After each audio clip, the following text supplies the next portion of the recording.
Step in the rhythm, the truth's on the rise.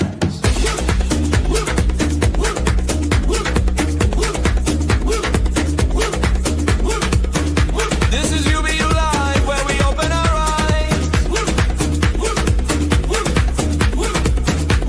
We move with the heartbeat, the crowd sing along.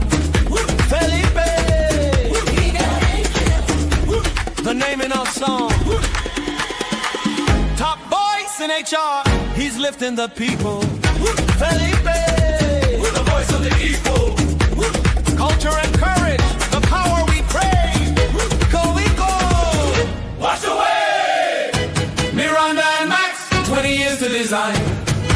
A story of courage, a heart on the line. Cofino, the wisdom, the drive. He's here with us now.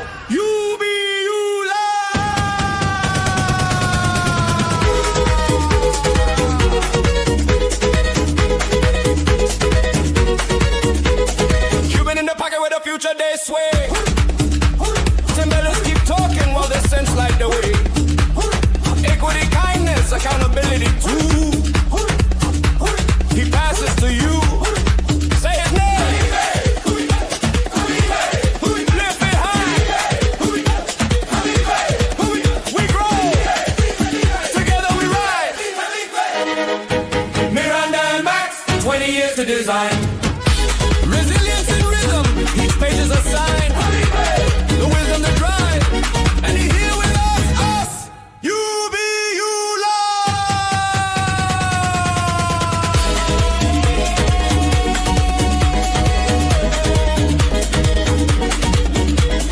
Hands up, here the congas speak. Brave workers build week after week. Leaders with heart, the roots that we need. Fight like he plants the seed. Oh, yeah, chill. Bring it on. Bring it on. Build it on. Bring it on. Future alive. We rise together.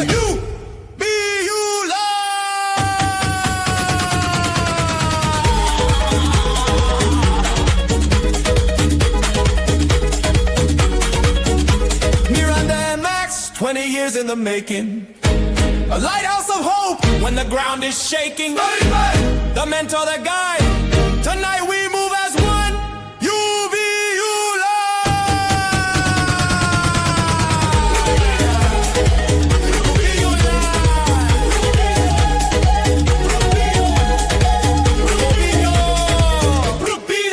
Bring your fire, your voice. See you on air.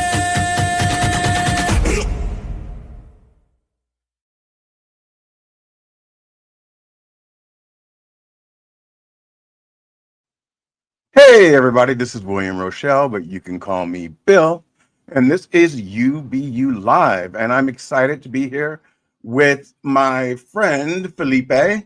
I know that you've had a really busy schedule, my friend, and I thank you so much for joining us today. How is your day going so far? It's been going well. Thank you for having me on. First of all, it's always an honor to be on your show, and it's this past 10 days has been very hectic. I've been on a lot of shows, but it's been to really promote Miranda and Max's book. But also it's a new season for Workplace Wellness Hour and for Careers, Chaos, and Coaching. And then I have a new one that's starting that's could be sporadic. So yeah, it all came at one time, but it's been a good day. I was on the show earlier with Noni about HR topics and Peter. And then I watched a little bit of the Ravens game downstairs with my family. They just scored a touchdown. I came up, and now here I am. And now you're here. Good. So I want to, as we talk about that, I do want to shout out a couple of people real quick. First, Careers, Chaos, and Coaching. Careers, Chaos, and Coaching. What a great show that is. And I think I told you this recently, and I'll keep saying it. Everyone should watch. And the charisma between you and Melissa is great. I loved it. And I also want to shout out Aaron Gibson. I went to Soul Man Live. I think it was my first time. I think the previous time I watched it, it was a replay. And also Noni. Noni is fantastic. And she is doing a really great job at bringing in talent. And your show today with her and Peter Muffler was really great. So Yeah, good topics. Yeah. yes, it was. So as we jump into it, and I'm just going to dive in head first. All right. I know you've been talking about it for a while, right? You said 10 days or more for the launch of Miranda and Max. How is the book doing, and how do you feel? Are you on edge? Are you kind of like good? It's a very odd feeling. It's surreal. Part of me still hasn't really fully accepted the fact that it's actually out there already, and the fact that it has 28 5-star ratings on reviews, and the fact that it has, I'm getting ready to put out the Spanish one that's already done. It's been really nice to see how many people have resonated with it. Again, originally it was meant to be like a little love letter to my daughter. But then the message in there about tapping into children's imagination and putting down their devices and going out and just letting your kids' imagination go wild and not forgetting your own imagination, because tapping into my imagination is what allowed me to create this book. But it was really her story. And so it's been one of those amazing experiences, and it's doing really well. I have a school that I'm going to be talking at with our students in about 3 weeks from now.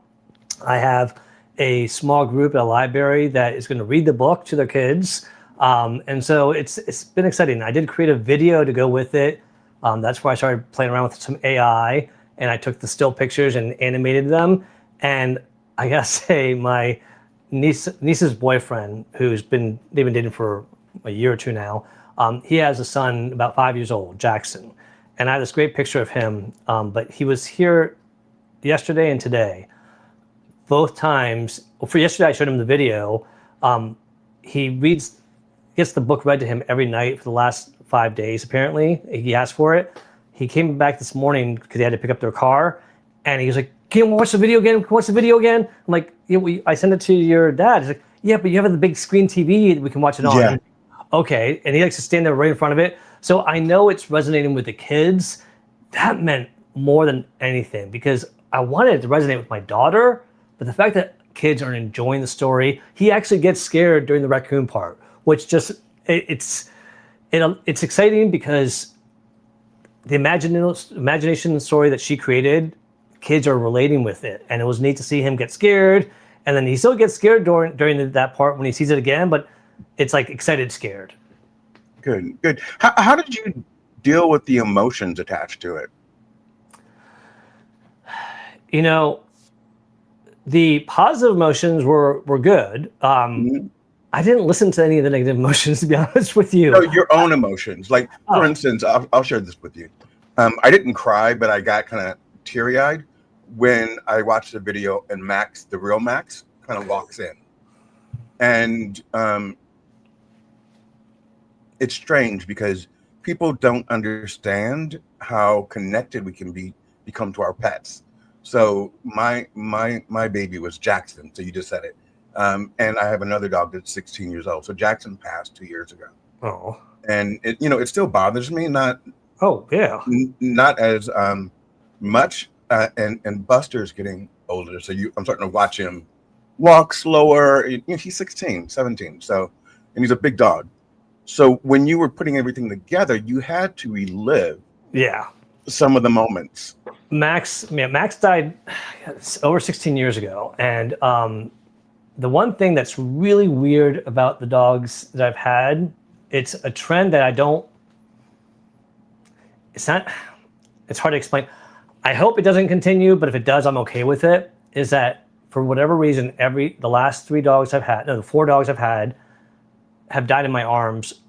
3 of them on the way to the vet, but they've been in my arms when they've passed. And it's been one of those things where that connects you too. And so those emotions came back, reliving him passing in my arms while we're driving and carrying him in. But then the positive memories came in. So it was kind of like a seesaw of emotions. Mm-hmm. But it's funny that you mentioned the little video of him at the end walking through the snow. Mm-hmm. That got me when I watch it now. And what I didn't realize is my wife and my niece they'll say, every time I see that, I start crying every time. And because they remember Max and like we haven't seen them. And so to see that in there, it kind of made it a little more real. Yeah. And it definitely, but it's each of my books that I want to do with this series, it is in a time period of a new pet that we had. So Copper's got to wait a few books to get into it, but that's kind of thing is remembering not only that time period of the kid's life, but also the pets and how valuable they were to us and how much they meant to us and how much they helped us. Absolutely, absolutely. And during, you know, it's very hard to describe. So I'm gonna leave it there. I think your answer was full-throated, and I'm gonna take it away from, you know, losing a pet to the beauty of, you know, having that moment. Did Miranda have to approve her likeness and her photos and, you know, all that? I brought her along for the journey. Once I started getting serious about it, I'm like, hey, what do you think about this? And she's like, my hair's not that dark. I'm like, okay, sorry. And so next time, like, what happened to my super curly hair? And I'm like, well, those curls, those curls were there really predominantly up until you were about 2 or 3, and then they started straightening out a little bit. I go, so give me some flexibility. She's like, okay. Yeah, so she definitely gave approval. She wasn't like, she's like, you can't do anything without my approval. It was more like I went to her and I just wanted to make sure that she felt like it resembled or at least told a story. And so she definitely was okay with it. And she was excited. I mean, she still can't believe it either. So she can't believe that you wrote the book, or she can't believe that it's out there in the ethos. The more about it's out there in the ethos. She I think can believe I wrote the book because I've been talking about it off and on throughout the years. I don't think she thought I was ever going to do it. I didn't think I was ever going to do it. I'll be honest with you. Yeah. And now that I got that bug, thanks to our friend Nick and Jai, she got me opening up about writing, and now I'm definitely in that mode where I'm excited about doing the next book for my son Brady. I'm excited about doing a business book. It's a very weird thing to have someone open up a world to you that you never thought you would ever be in. Right. So with everything going on, what stands out the most to you regarding your daughter getting engaged and you know, you writing the book, and you know, what moment in time do you reflect on and say, I missed this moment, but I'm excited about this journey? And I'm thinking specifically about Miranda. Yeah. That picture that you have in our background, this one right here, you can't see her full face. Uh-huh. That age and from like 3 years to that age, I miss that age of my daughter and my son so much, because that was the age where they were so curious. They wanted to experiment with everything. We did no wrong, and we were like perfect as parents. So that was awesome. And It was truly probably one of the strongest bonding moments your parent has with the child is during that time, if you don't make the most of that time. And I think that's where, like, me tapping in, I always told myself, I want to remember what it's like to be a child. I want to remember what it's like to not want something I didn't like, and being forced to eat it anyway. You know, I wanted to remember the people who took me on fun adventures that were like just in the woods or at the park or at the beach, you know? And so when I carved out little, like, we have a bunch of pine trees along our fence. Our previous neighbor that owned the house, you know, 3 decades ago, she didn't like neighbors, so she planted pine trees to block all the neighbors around her yard.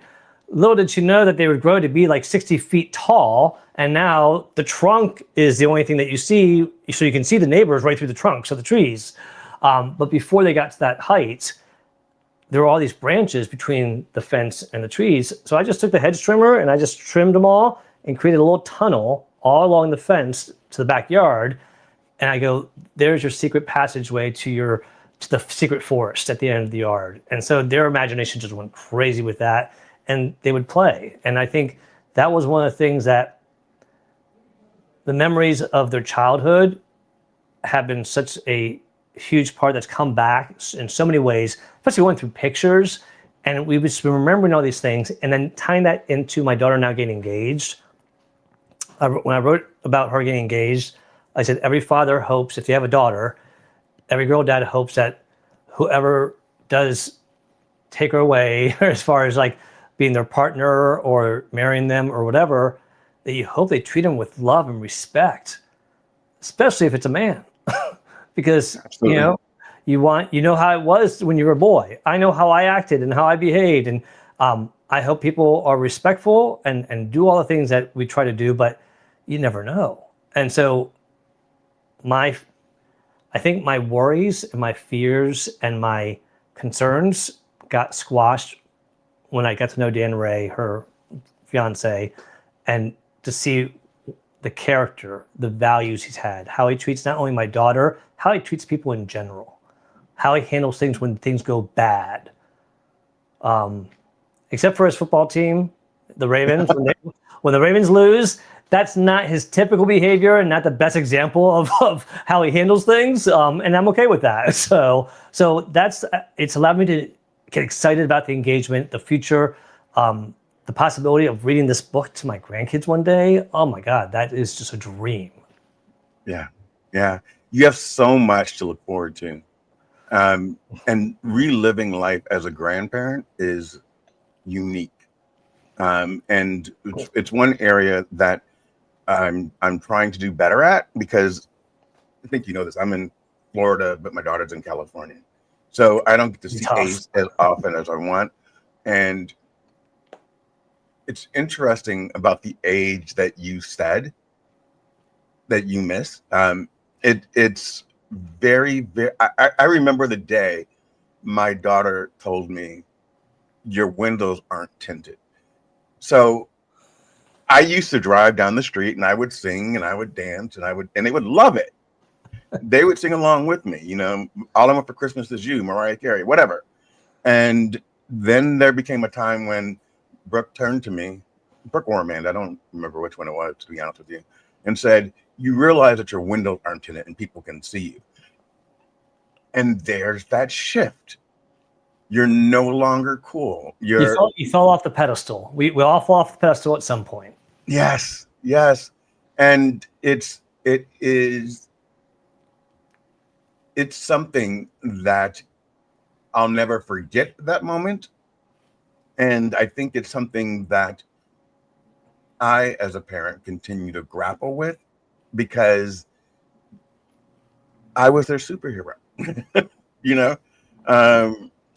their confidant.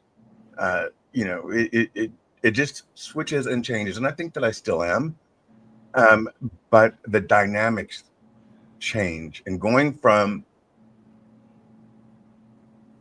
hopefully you'll deal with it better than I do, but going from dad to I have a husband and I have my own family, and it switches things up, and it You makes, gotta share them with the spouse and their spouse's family.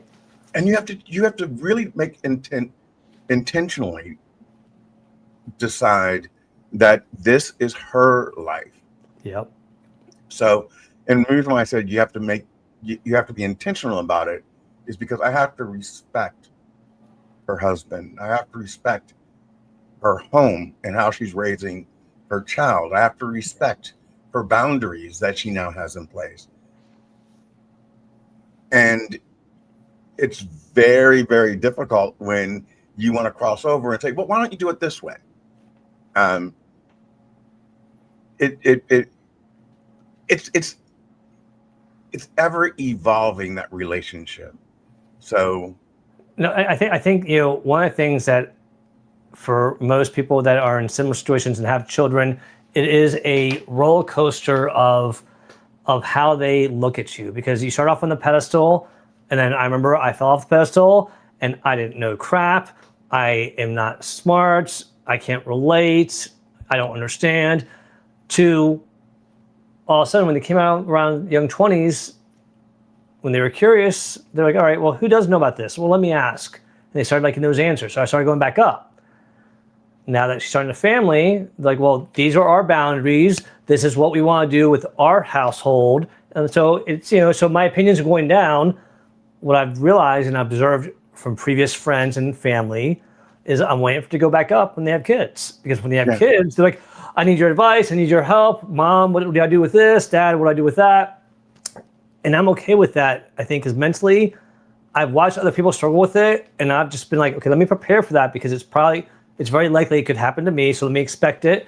And if it doesn't, okay. But at least mentally, I'm prepared for it, whether I like it or not. And I think we all have to respect that because we did the same thing to our parents. Yeah. We said, hey, call before you come over. You can't just stop by. Let us know, So, but you feel like, oh, wow, I can't believe it's a parent. I can't just stop by. Well, of course, we all deserve privacy. We couldn't walk into why did you all lock your bedroom when we were young? Because you wanted privacy. Well, guess what? We're doing now that same thing. We want some privacy. Right. So that's a very difficult place to be, by the way. Those boundaries. What do you mean I can't just come over? It's it's hard because now they're telling you what to do. And has your daughter started becoming concerned about you yet? Like what you're eating and how Not often yet, you're thank eating? God. No, thank God. I mean, she'll joke about what we eat candy, like you're eating too much candy or whatever, but no, she's not there. Because we still have my mother who's 93 years old. So I feel like that's the gauge of elderly. The day God, help us when she does pass, I think that my age is going to be gleaming and she's going to be like, oh, wait, let me carry that for you, Dad. I'm like, I can carry it. I'm fine. Leave me alone, Yeah. But no, so she's not there yet. Knock on wood. Thank God. Good. So going into your background, HR, do you have a second to talk about that?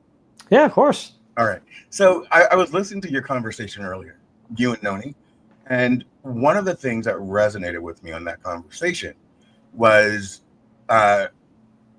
management training. And I've always been a huge advocate for providing the education and the training to your team so that they can transition out of this role either internally or externally. And I've run into situations far too many times because I am basically a startup guy, right? So I've run into situations far too many times where the leader, and forgive me guys if I'm talking too fast, the leader of the company or the management team promotes people and they don't give them the tools that they need in order to be a vice president outside of that company. And for me, I'm not going to go into it. I'm sure you understand the Peter Principle and all that other great stuff. But for me, it is imperative that leadership takes the time to educate the people beneath them so that they can be a vice president or an EVP someplace else.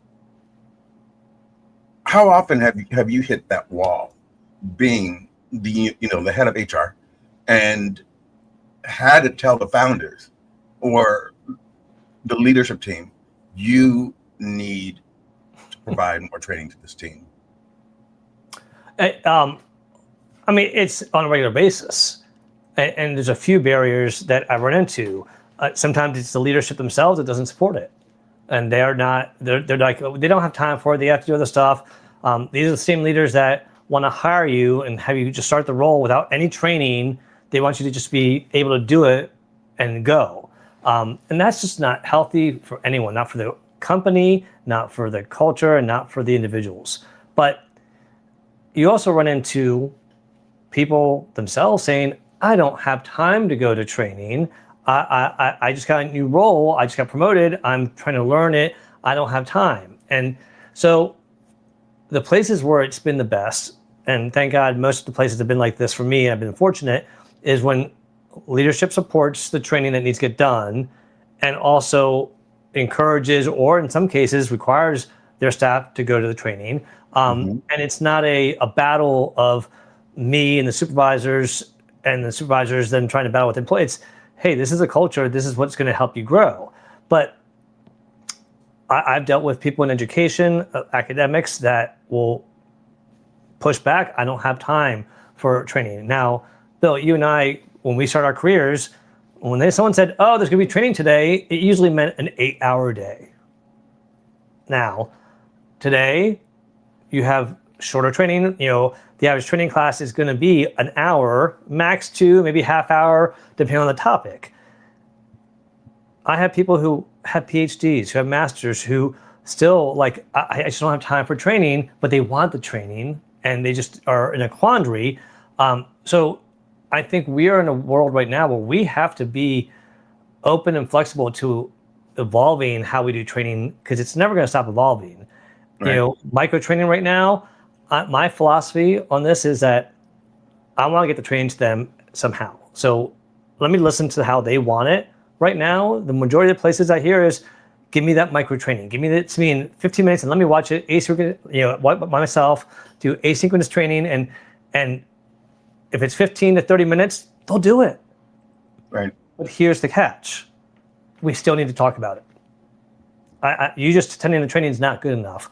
I want to understand, make sure that you grasp the concepts, that you understood it and are thinking about how to apply it. And so we're going to meet for half an hour and have just a roundtable discussion about it. Hey, what were your takeaways? What did you like? What did you not like? Okay, give me an example of how you handle this situation. Do some scenarios. All right, great. Any questions? Go. It's almost like we have to do speed training sometimes, but here's the thing. The leaderships that I've met that have not gotten the training are silently suffering. And they need to have access to it. And that's the other part, is that a lot of companies don't provide the access. So luckily nowadays we have YouTube, we have LinkedIn Learning. We can teach ourselves a lot of stuff nowadays that we couldn't have done in the past. So it's an ongoing battle. I don't think it's ever going to change running into that. But I think that more people, now that they have their own access, or might do their own, but it may not be as relevant as if you provided it for your own company with your own values and insights. Absolutely. So one thing that comes to the top of my head is the golden handcuffs, right? They promote you to vice president. They give you a great salary,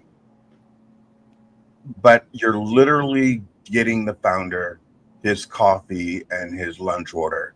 You're not a vice president. You're a gopher. And so I've had to go in and say, look, we need to get this person trained. Because what if your company goes under and you've given her or him this great salary, this great title, and they go out to try to replicate that? Because nothing lasts forever.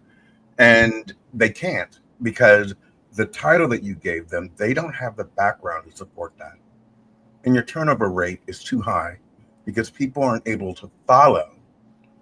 Because like you said, sir, a lot of people feel like if they're busy, if they're in lots of meetings, then that makes them important. And if you're the only one that can do your job, you're not important. You're creating a dinosaur type of bubble around you.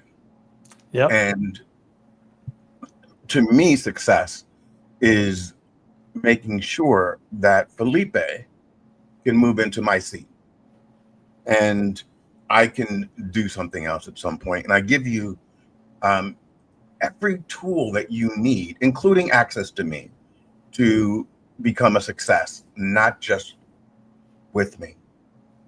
I totally agree. And, I think about when I just had this conversation with some of my senior leaders. We're talking about the training that we're doing. We're doing some AI training in a couple of weeks.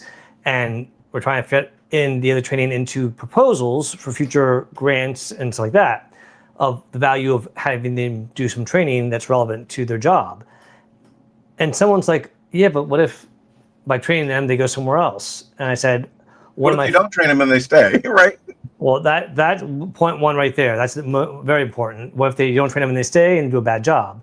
But then the CEO of Virgin Airlines, Richard, I forget his name now. It's not coming to me. Branson. Thank you, Branson. One of my favorite quotes of his is, train people so well that they can leave you, treat them so well that they stay. And I shared that quote with the when I was talking to the senior leaders, and everyone resonated with that. And they were like, you're right. And we're not doing ourselves any, we're doing ourselves a disservice and them a disservice if we don't do training. And at the end of the day, any leader that has a reputation of helping people grow and promote, people want to work for that leader. So if you're worried about losing people, don't worry, because if the word is out there that you've helped people move up, they're going to come to you and help you can do the same thing for them. So it's logically, it makes sense. People's fear prevents them from seeing that logic. Absolutely. Absolutely. And I believe sorry, I'm going fast. My mind is going faster than my mouth is. There's two things that you said today that really resonated with me. First, it used to be a good thing to say, the company has a family feel to it. And I remember, and you said it today, someone told me I already have a family. Like, oh, okay. So that's no longer a good thing. And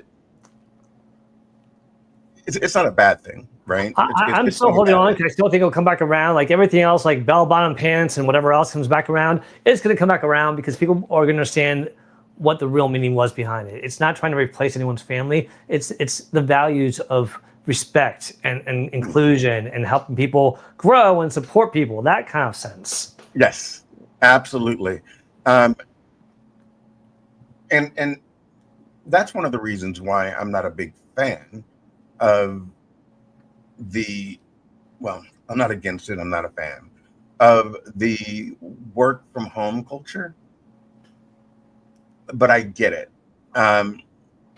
Because there was a connection back when you and I were entering the workforce, and we supported each other as a team. And as I grew through or the evolution of my career, I learned the importance of being able to depend on someone. However, as management, I also recognize, and this one was hard, that I had a wall that I couldn't cross. And I think Noni picked up on this today.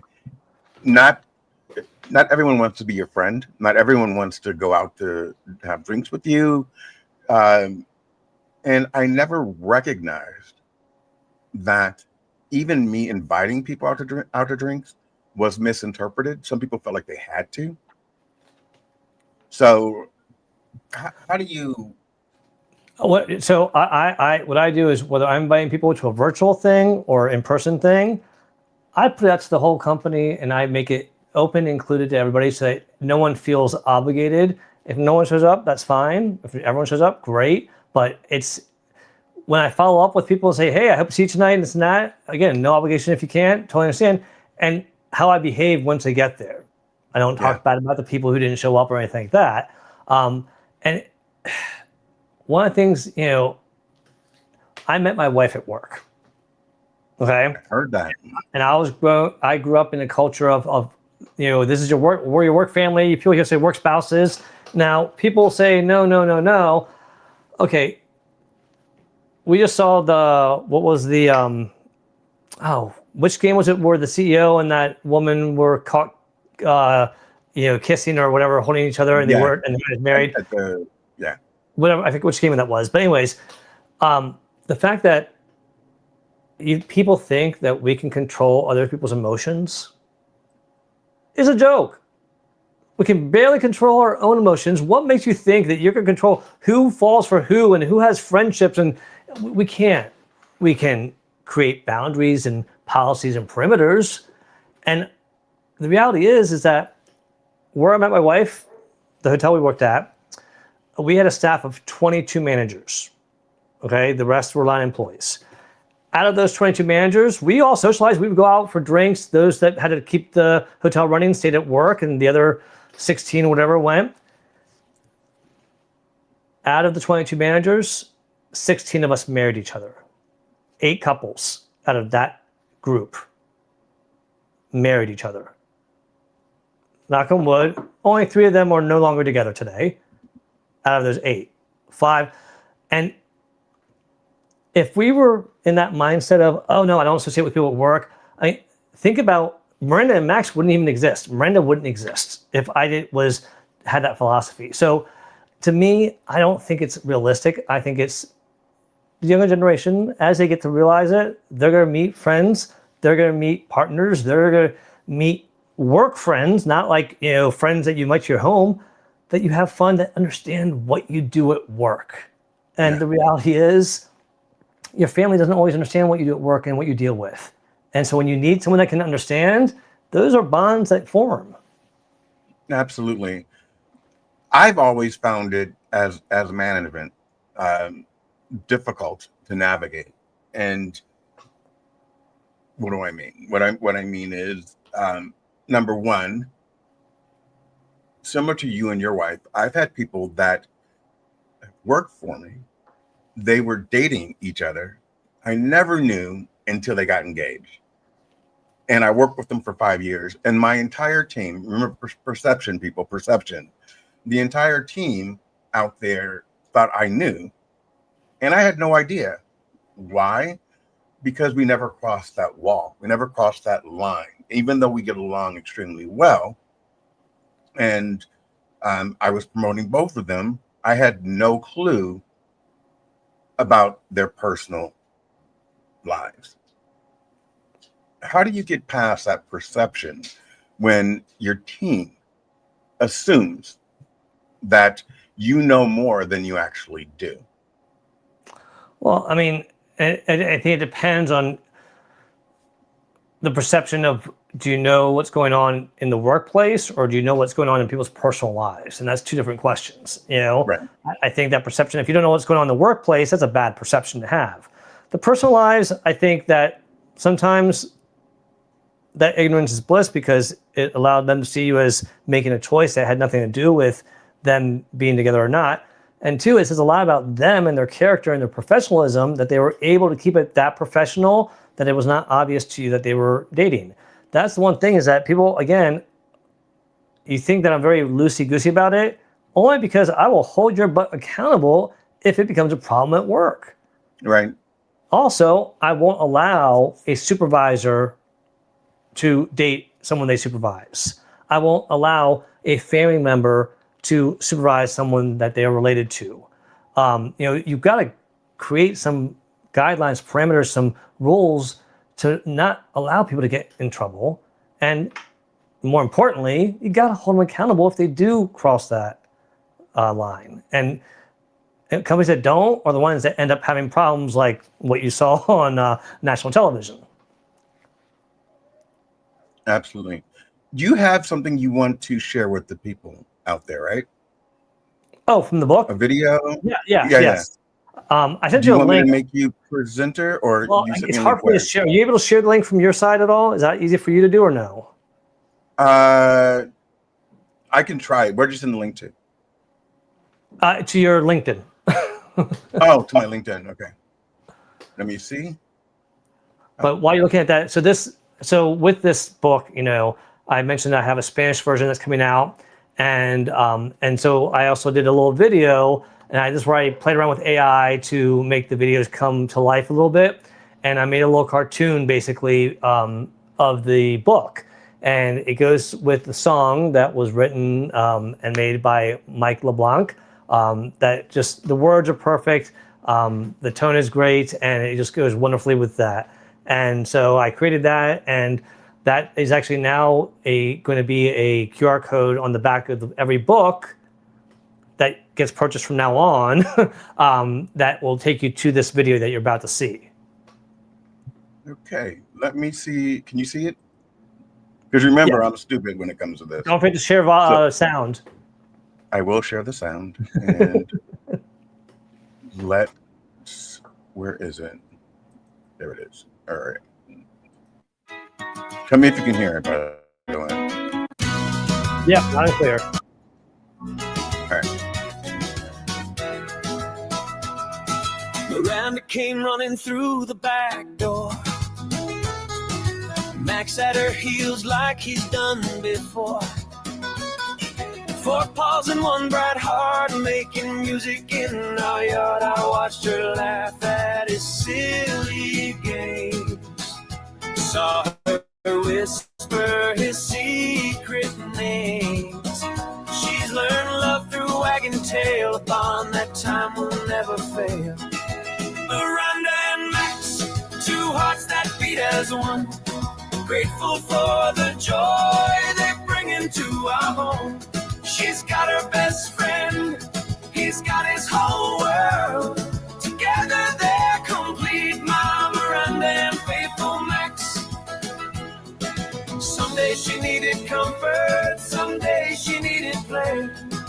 Max gave her everything, every single day. I've watched her grow through a father's grateful eyes, seeing how love grows when it's honest and it's tried. Miranda and Max, 2 hearts that beat as one. Grateful for the joy they bring into our home. She's got her best friend, he's got his whole world. Together they're complete, my Miranda and faithful Max. How did we get so lucky with a love that fills our home? This beautiful young lady and her beloved friend.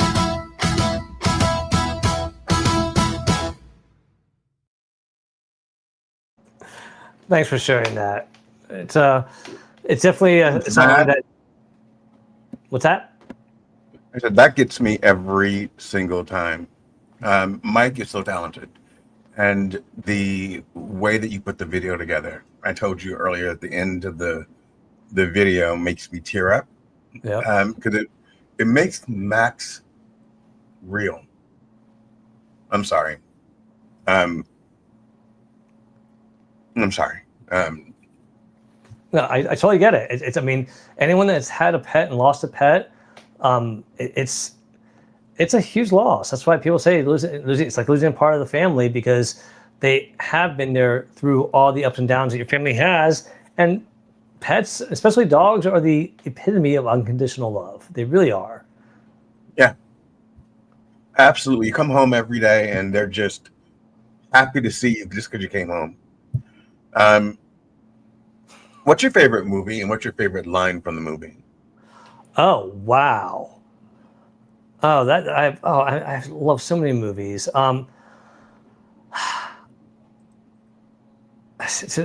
I can't pick just one because there's different reasons. I mean, I in my sophomore year of college, I literally watched Goodfellas 120 times with our roommates every day after a class. We sat down and watched it. We just thought that was one of the greatest movies in the world. Yep. I love The Big Chill. That's one of my favorite movies there. Marvel movies. I mean, Avengers. You know, I'm just a huge Avengers and X-Men fan. And then I will mention one really old one for any of you who like black and white movies and want to see a movie that is not going to be your typical movie that you would expect. Check out Arsenic and Old Lace. I think it's Cary Grant that's in it. I think he's the star of it. But it is. I don't want to ruin anything for you. It's just it's a good story, but the plot, it surprises you, and you're just kind of like, what the hell is happening? You know, kind of moment. As far as lines, I mean, there's so many lines. I have to think about that one. Okay. All right. Good. What are you most proud of outside of your children and your wife? Oh, damn it. Because I was going to say, oh, my kids, you know. When you think about your life, what are you most proud of, and how do you want to be remembered? I I think I'm proud of how I've raised the family in my father's eyes, who died 25 years ago. His family values and his upbringing and his view on life has been what's guided me so much. And I feel like he'd be very proud, or he is proud to see where we've landed. And to me, family legacy is such a huge thing. That's why I wrote in that book with Nick about legacy to my family. Sorry. Oh, wait. This one here. Just a little shout out to the book. Because I wanted my kids to remember, if you don't remember anything else about me, remember some of these key things I want you to take on with you in your life. If you forget that I like the X-Men and Marvel, if you forget that I love football and the Washington Commanders, okay. But don't forget the important things. And those things come from my father that I know he got from his father, and we trickle down. And I think we've done the best we could, and I'm proud of how it's come out and how I see it in them now. That's a good answer. Thank you. It is. One of the things that I'm going to say to you is that your energy, your heart comes through digitally. Thank you. In everything that you do that I've witnessed. So I don't know you, but I think that we know each other in a way, because we talk. We've bonded. We've developed a friendship. Yes. Absolutely. Yes, and everything that you, and I hope I do this as well. You leave me with nuggets that kind of stick in my head. Like you said that one time, you need to start speaking to yourself the way that you would speak to your team. That resonated, and we often can speak life and inspiration into others unknowingly.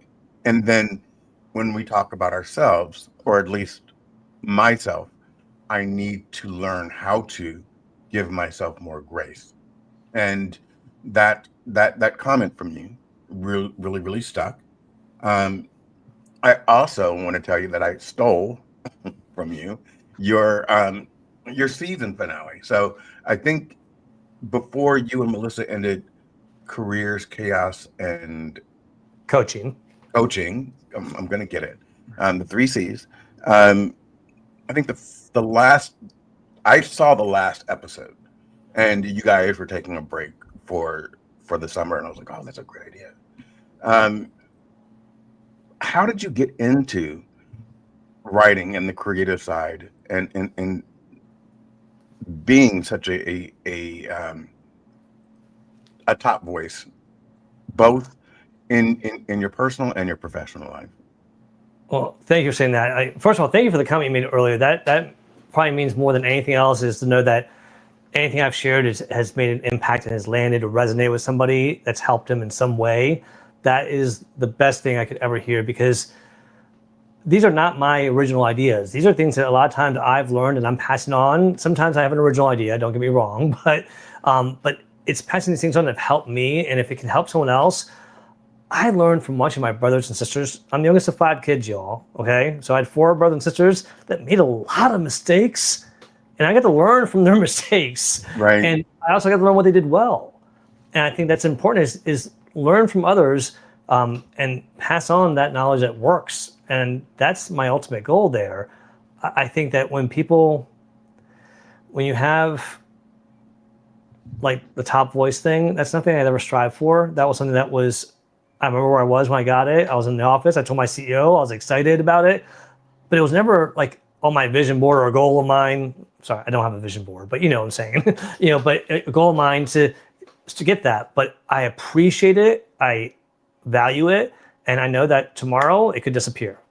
Right. But what it did was it made me want to up my game in making sure that what I do provide out there is of value, that it's not just fluff, that it actually is meaningful, because I want that to mean something. And so, and in my life, being in HR, there's something about when you realize that when you realize how much people have helped you, and then you have the ability to help others, and they actually are taking the advice and you're actually providing accurate advice, it's amazing to see that full circle come back around and feeling like, okay, I remember when I felt that way, and now I'm able to give that to somebody else. It's what drives me. What makes me want to keep on going, and honestly, what gets me excited about it. I mean, if it didn't excite me, I wouldn't do it.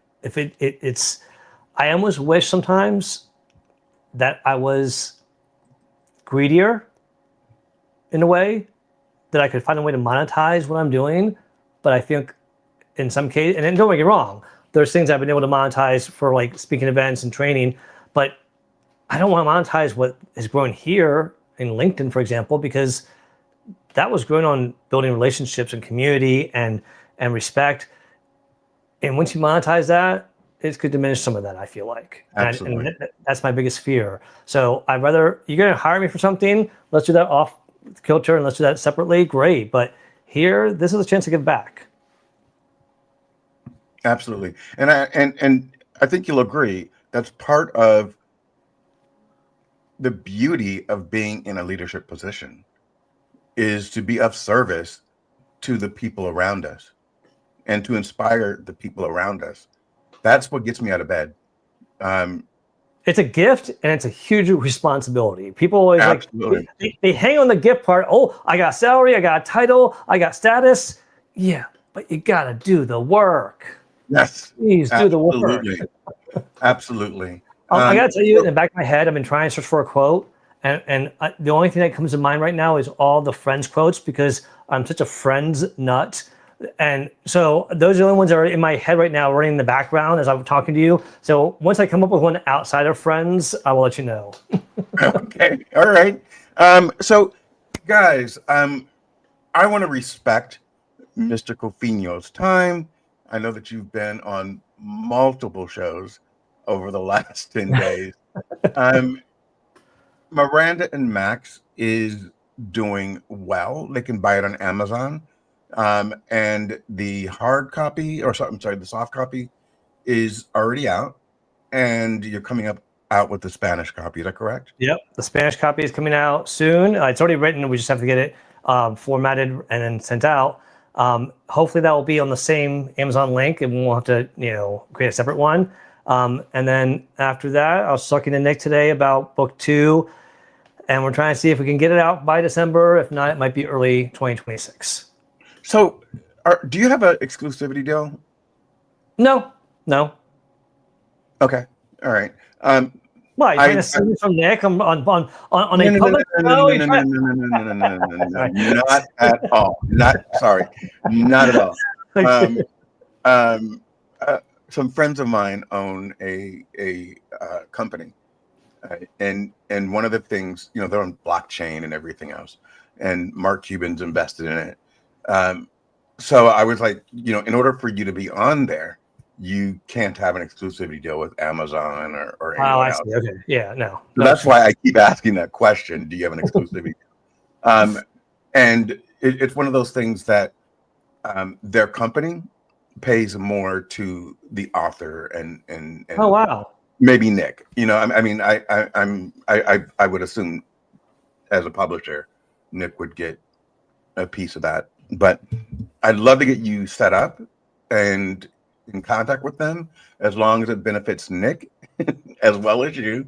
We don't want. I'm not out here trying to poach anybody. I'm out here trying to get more footprints out Unless there. Nick leaves the publishing field, right now I'm a very loyal person, so that's the kind of thing that I don't think it removes Nick from the publishing piece. Yeah, exactly. I think it's brilliant. I think it's a wonderful idea, and I think it's wonderful that they are supporting people that aren't exclusive. I think that's a good thing too, because sometimes people get into exclusive deals and they feel trapped, and that sucks for the person, So, but I gotta say thank you so much for just allowing me to talk to your network. I mean, you have a huge network. You do so much good out there, and I just appreciate your friendship and your support of Miranda and Max.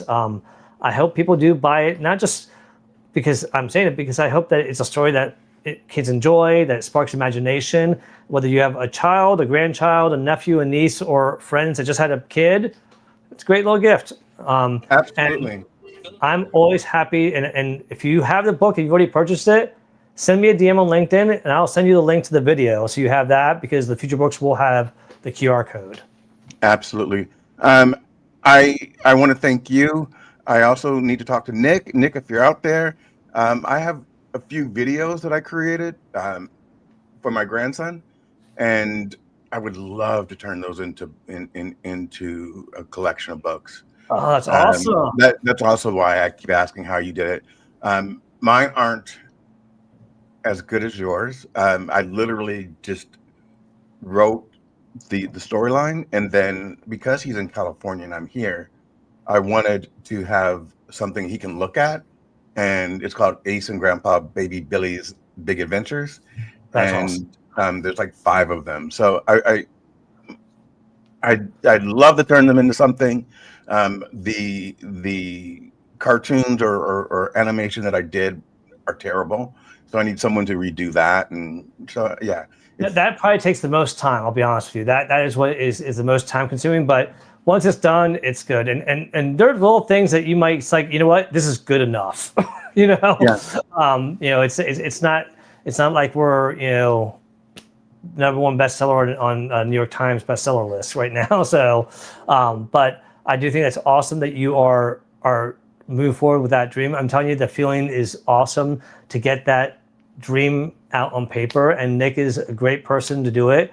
And I think it's exciting that people are looking at her for children's books, because she was known for other types of books, and she handled this one so wonderfully that I encourage anyone that's thinking about doing a regular book or a children's book, talk to Nick, because if she's a good fit for you, she is definitely worth it. Would you type her Absolutely. Let me put it in here. information into the comments just so that other people can see it? And everyone, as we wind down, I do want to thank you all for supporting my channel, for being a part of this conversation. I want to thank Aaron Gibson for his content on Soul Man. I will be a guest on that show soon. I want to thank Jackie Hallberg, thank you, of Just Jax. I will be on her show on the 22nd of September, and F. Scott Mason, I will be on his show on Tuesday.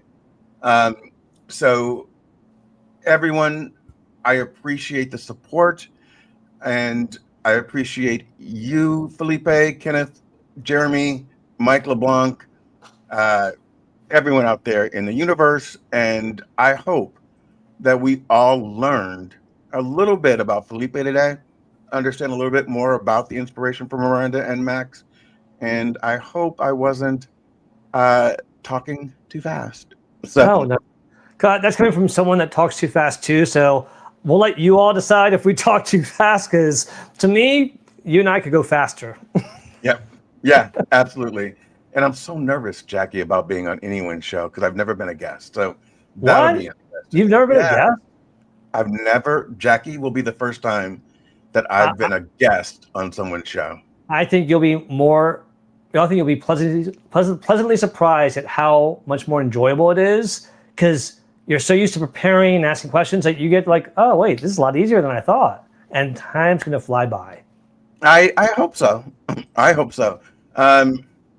Much love, and any final thoughts? Well, I'm curious why Spencer put in "What about Spencer?" Because I love Spencer, and I mentioned. Oh, you didn't mention his name. And I didn't mention his name, so I am so sorry about that, Spencer. I'm looking forward to all of this. So you guys, I'll check you out soon, Felipe. I'm sure we'll talk, and look forward to next week. And everyone out there, have a really great week. Adios. Adios.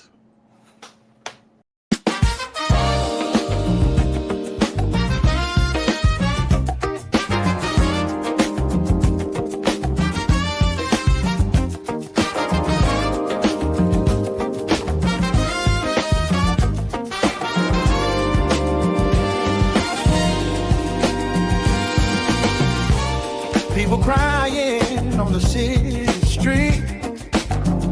Another headline, another broken beat. We've been talking all these years, but the song of justice keeps drowning in fear. Can you hear it? The rhythm of change. It's a brand new time, but it feels the same. Raise your voice, don't you hesitate, 'cause love's the weapon.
Y'all.